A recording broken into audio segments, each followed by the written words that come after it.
RSCIT free course के लिए लड़कियों और महिलाओं को कैसे आवेदन करना है, चलो वीडियो में देखते हैं। सबसे पहले आपको कोई ब्राउज़र ओपन कर लेना है और सर्च बार में आपको myrkcl.com/ लगाकर WCD new/index.php टाइप कर देना है। ओके कर देने के बाद आप मुख्यमंत्री नारी शक्ति प्रशिक्षण एवं कौशल संवर्धन योजना की साइट पर रिडायरेक्ट हो जाओगे।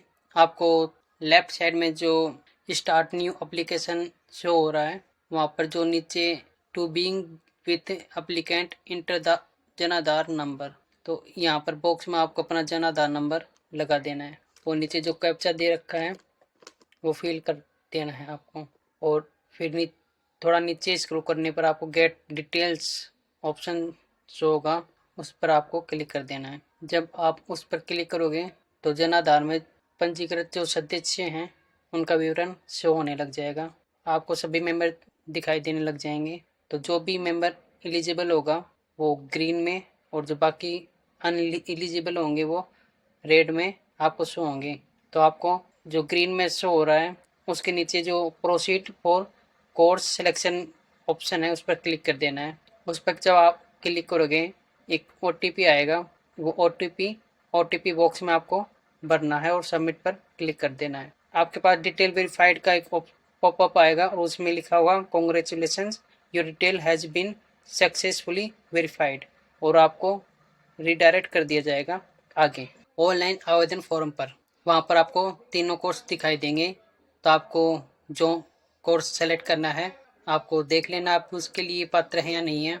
आपको तीनों कोर्स के नीचे पूरी एलिजिबिलिटी शो हो रही है कि क्या क्या है, और नीचे फिर अप्लाई नाउ वाला जो बटन आपको शो हो रहा है उस पर आपको क्लिक कर देना है। जब आप अप्लाई नाउ पर क्लिक करोगे तो आपको कंफर्मेशन के लिए वापस से पूछा जाएगा, तो आपको यस प्रोसीड कर देना है। यस प्रोसीड करते ही आप उस कोर्स के ऑनलाइन एप्लीकेशन फॉर्म पर पहुंच जाओगे। तो हमने RSCIT किया है तो RSCIT वाला जो एप्लीकेशन फॉर्म है वो ओपन हो गया है। तो हमको ऊपर 5 कैटेगरी शो हो रही हैं। पहली है ITGK डिटेल वाली, दूसरी पर्सनल डिटेल, तीसरी क्वालिफिकेशन डिटेल, चौथी डॉक्यूमेंट्स और पांचवी फाइनल प्रीव्यू वाली। इन पांचों कैटेगरियों में जो जो ऑप्शन है उनको आपको फिल करना है और लास्ट में जब फाइनल प्रीव्यू पर जाओगे तो वहाँ पर आपको फाइनल लॉक कर देना है। तो पूरी प्रोसेसिंग आगे वीडियो में आप देखते हैं। दोस्तों जो पहली कैटेगरी दे रखी है ITGK डिटेल वाली, वहाँ पर आपको पहले डिस्ट्रिक्ट सेलेक्ट करनी है। सेलेक्ट तहसील में अपनी तहसील सेलेक्ट करनी है और नीचे स्क्रॉल करोगे थोड़ा तो आपको फर्स्ट प्रेफरेंस फॉर IT ज्ञान केंद्र and second preference for IT ज्ञान केंद्र दो ऑप्शन शो हो रहे होंगे। तो आपको क्या करना है, आपको उसमें है ना, आपको अगर पता है कि मेरे पास में कोई IT ज्ञान केंद्र है जहाँ पर RSCIT का कोर्स करवाया जाता है और वो इस योजना में रजिस्टर्ड है या नहीं है, तो आपको वो चेक कर लेना है। पता है तो ठीक है, आपको डायरेक्ट सेलेक्ट करने लेनी है अपनी फर्स्ट चॉइस और सेकंड चॉइस। नहीं पता तो आपको थोड़ा नीचे स्क्रॉल करोगे तो जो IT केंद्र सेलेक्ट हैं इस कोर्स में उसकी पूरी डिटेल आपको नीचे शो हो जाएगी। कंप्यूटर सेंटर का नाम भी, उसका कॉन्टेक्ट नंबर और उसका पूरा एड्रेस, ठीक है, आपको देख लेना है।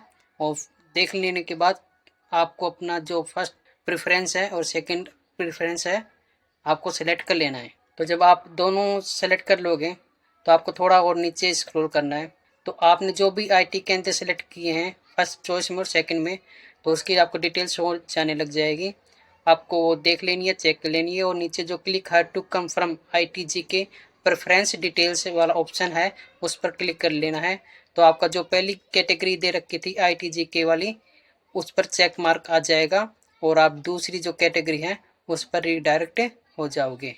एप्लीकेशन की दूसरी जो कैटेगरी है पर्सनल डिटेल, तो उसमें जनाधार में आपकी जो जो डिटेल हैं, मदर फादर नेम, DOB, आपका जनाधार आधार नंबर, आपका एड्रेस आदि डिटेल ऑटोमेटिक ही फेच हो जाएंगी। आपको थोड़ा नीचे स्क्रॉल करना है और आपको लोकेशन और डिटेल्स में अल्टरनेटिव मोबाइल नंबर फिल कर देना है। नीचे ईमेल ID अगर है तो कर सकते हो, वरना आप खाली भी छोड़ सकते हो। और थोड़ा नीचे करने पर आपको मीडियम ऑफ स्टडी हिंदी या इंग्लिश दोनों में से सेलेक्ट कर लेना है।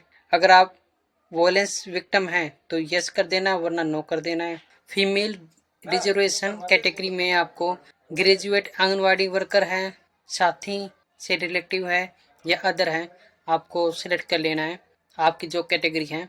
और फिर उसके बाद रिलीजन में आपका अपना रिलीजन सेलेक्ट कर लेना है और नीचे click here to confirm personal detail वाले ऑप्शन पर आपको क्लिक कर देना है। आप देखोगे कि पर्सनल डिटेल वाला जो ऑप्शन है उस पर भी चेक मार्क आ गया है, यानी कि आपने दो जो कैटेगरी दे रखी थी उन दोनों को फिल कर दिया है। अब आपको जो क्वालिफिकेशन डिटेल है वो कैटेगरी फिल करनी है। तो इसमें आपको क्या करना है, आपको थोड़ा नीचे स्क्रॉल करना है और आपने जो क्वालिफिकेशन डिटेल में आपको अपनी स्कूल सेलेक्ट करनी है कि गवर्नमेंट है या प्राइवेट। और वो करने के बाद आपको सेलेक्ट एग्जामिनेशन बोर्ड, अपना जो बोर्ड है वो सेलेक्ट करना है, किस बोर्ड से आपने 10th क्लास पास की है। नीचे आपको अपना रोल नंबर भरना होगा और पासिंग ईयर नीचे पासिंग वाले ऑप्शन में आपको सेलेक्ट करना है और फाइंड माई डिटेल पर क्लिक कर देना है। जब आप फाइंड माई डिटेल पर क्लिक करोगे तो आपके पास एक ऑप्शन आएगा कि आपकी डिटेल फेच नहीं हुई है, आपको मैन्युअली फेच करनी होगी। अगर फेच हो जाती है तो अच्छा है, तो आपको मैन्युअली उसको फेच करना पड़ेगा, जिसमें आपको अपना परसेंटेज और नीचे सेलेक्ट डिवीज़न में अपना जो डिवीज़न आई है फर्स्ट सेकंड थर्ड आपको वो सेलेक्ट कर लेनी है।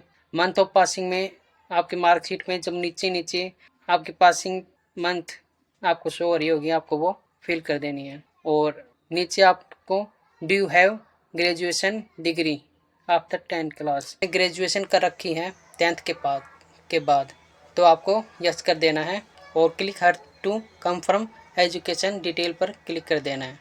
आपका जो ये तीसरा कैटेगरी है उस पर भी चेक मार्क आ जाएगा और वो भी फिल हो जाएगी। Fourth category documents. तो दोस्तों इसमें आपको कुछ नहीं करना, बस जो रिक्वायर्ड डॉक्यूमेंट्स हैं वो आपको अपलोड करने हैं और जो डॉक्यूमेंट्स रिक्वायर्ड होंगे वो आपकी जो कैटेगरी है उसके आधार पर होंगे। जैसे कि आपने विक्टिम ऑफ वायलेंस वाला सेलेक्ट किया है या आंगनवाड़ी वर्कर वाला सेलेक्ट किया है या अदर सेलेक्ट किया है, तो उसके अनुरूप ही आपका जो है यहाँ पर डॉक्यूमेंट्स की मांग की जाएगी। आपने अगर ग्रेजुएट सेलेक्ट किया था तीसरे जो कैटेगरी है उसके अंदर, तो ये जो आपने सेलेक्ट किए हैं ना उसके आधार पर यहाँ पर जो डॉक्यूमेंट्स हैं वो मांगे जाएंगे। तो जो फिलहाल कैटेगरी इसमें कैंडिडेट की जो डॉक्यूमेंट्स की रिक्वायरमेंट है वो है 10th क्लास की मार्कशीट, क्योंकि मैंने अदर से किया है और ना ये ग्रेजुएट है।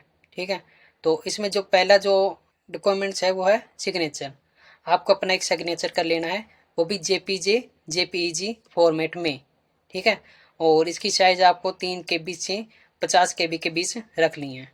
ठीक है, और दूसरा आपको जो मार्कशीट है वो भी जेपीईजी और पीएनजी आदि फॉर्मेट में आप अपलोड कर सकते हो, जिसकी साइज 100 KB और 200 KB के बीच रखनी है आपको। तो ये दोनों आपको डॉक्यूमेंट्स अपलोड कर लेने हैं चूज फाइल में जाकर, और फिर नीचे आपको click here to confirm all documents पर क्लिक कर देना है। सबमिट करते ही आप फाइनल प्रीव्यू वाले ऑप्शन पर पहुंच जाओगे। यहाँ पर आपने जो जो डिटेल अभी भरी थी पिछली कैटेगरी में वो सभी आपको शो होने लग जाएंगी। जैसे कि जो जो आपने सेंटर चॉइस भरी थी आपको वो दिखने लग जाएंगी। थोड़ा नीचे आपको अपनी पर्सनल डिटेल और थोड़ा और नीचे फिर आपको क्वालिफिकेशन डिटेल जो आपने भरी है वो दिखने लग जाएगी। ठीक है, आपको देख लेना एक बार। नीचे आपको डिक्लेरेशन वाले ऑप्शन में टिक लगाते जाना है सभी में, जिसमें यही बोला गया है कि जैसे कि मैंने पहले कभी इस स्कीम में अप्लाई नहीं किया और मैंने एक ही कोर्स के लिए अप्लाई किया है, तीनों कोर्स के लिए अप्लाई नहीं किया अलग अलग, और मैंने पहले किसी भी कोर्स का बेनिफिट नहीं लिया राजस्थान गवर्नमेंट के द्वारा आयोजित योजनाओं में, और मेरे द्वारा जो जो जानकारी फिल की है सभी करेक्ट हैं। और अगर मैं कोई गलत जानकारी फिल कर दी है तो मेरा जो एप्लीकेशन है वो कैंसिल हो जाए आदि। यहाँ पर डिक्लेरेशन में आपको देख लेना, वो आपको टिक मार्क लगा देना है और फाइनल लॉक एंड सबमिट पर क्लिक कर देना है। ठीक है दोस्तों, जब आप इस पर क्लिक करोगे तो इसमें एक पॉपअप आ जाएगा जिसमें आपको वही बताया जाएगा जैसे कि आवेदक सभी डिटेल से आश्वस्त होने के उपरांत ही अंतिम रूप से सबमिट बटन दबाए। आवेदन के सबमिट स्वीकार हो जाने के उपरांत किसी भी प्रकार का संशोधन नहीं किया जा सकेगा। तो आपसे कंफर्मेशन में पूछ रहा है वापस से, अगर आप लॉक एंड सबमिट करना चाहते हो तो यस कर देना, वरना क्लोज पर क्लिक कर वापस से डिटेल एडिट कर लेना। तो आप सबमिट कर दोगे तो आपके पास एक पॉपअप आ जाएगा, सक्सेसफुली सबमिटेड। ठीक है, और किस कोर्स के लिए आपने अप्लाई किया उसका नाम और आपके जो मोबाइल नंबर है उस पर उसकी पूरी डिटेल चली जाएगी, और आपका जो एप्लीकेशन नंबर है वो भी आपको शो हो जाएगा। तो आपको क्या करना है, एग्जिट एप्लीकेशन पर क्लिक कर देना है, आप बाहर आ जाओगे। ओके, थैंक यू देखने के लिए।